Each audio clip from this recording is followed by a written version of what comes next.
Najveća površina povezanih mora, zatvorenih euroazijskim i afričkim kontinentima, sistem je Sredozemnog i Crnog mora. Prostor je to drevne ekumene, kolijevke današnje civilizacije. Ovu morsku površinu omeđuje na istoku gruzijski grad Koboleti na obalama Crnog mora, te na zapadu španjolski grad i rt Tarifa u Gibraltarskom prolazu. Ploveći unutar tih granica, narodi su tisućljećima razvijali kulturu, izmjenjivali znanja, ideje, trgovali i vojevali.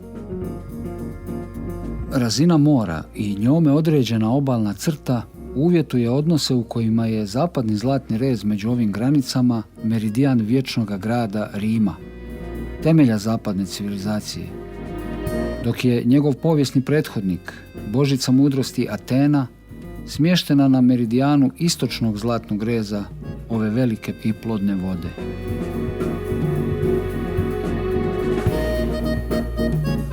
Precizno na polovici među krajnjim meridijanima Tarife i Kobuletija, posljedično i na pola između zlatnih civilizacijskih meridijana, nalazi se grad izrazito bogate povijesti te vrijedne kulturne, znanstvene, duhovne, umjetničke, državničke te pomorske tradicije.